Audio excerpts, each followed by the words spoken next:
Well, hello and get inspired, Michiana. I'm Diane Bennett. And I'm Jill Caps Van Bruini. And we are with Inspired Homes in both Indiana and Michigan. I am the Michigan managing broker. And I'm the Indiana managing broker. Yay! So you get our little duo today. We're doing these tips to help you guys out with different stuff. And we want to talk to you today about inspections.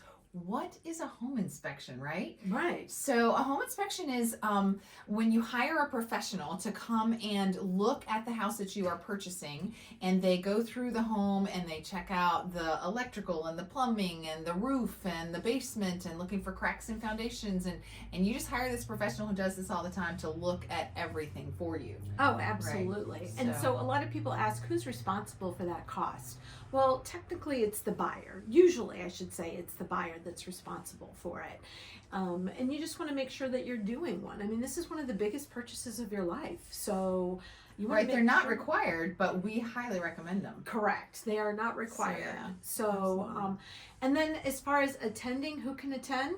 We always recommend a buyer to attend. I mean, you just want to go through the house with the inspector. Yeah, see what they have to say. They also, a lot of times, a lot of the buyers that we work with sometimes are first-time home buyers, and so they don't know a lot of stuff about a house. They lived in their parents' house or whatever, but they've never owned one, and so they'll tell you how your house works. They kind of walk you through that and tell you how things work, which is great. And but you help you on the upkeep too. But you don't have to go the whole time, right? You don't. I have some first home time buyers that do like to go to the whole thing because I think it helps them. It's about 3 hours for a typical house. Yeah, 3.5 hours.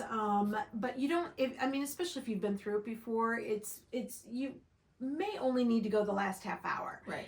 And so that way the inspector will kind of tell you his findings, his or her findings. Right. So what do you when the listing is called as is, like if the house is for sale and the seller has put, or the listing agent's put, that it's an as is sale, what does that mean, and why do a home inspection if it's just as is? Yeah, so what an as is means is that the seller most likely is not going to be doing any repairs. So you still want to do the home inspection so that you can find out if there are any issues with the home, but chances are the seller's not going to be able to. Yeah, either they can't afford it, or they choose not to afford to do the repairs for you.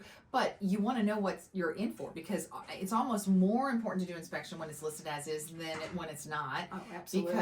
But you have to do it when it's not, because then you have to know what the repairs are so you can ask the seller to do them. But when it's as is and the seller's not going to do it, you got to know what you're in for. You got to know, like, oh, it's going to need a new air conditioner. That's going to cost me, $3,000 to $8,000, depending on, the size of the house and what kind of air conditioner you get, that kind of thing. So right. Yeah. So we recommend them. Absolutely.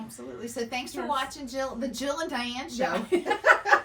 And my little pixies that are here sometimes when we do these videos. And so remember, at Inspired, it's all about you. It's all about you.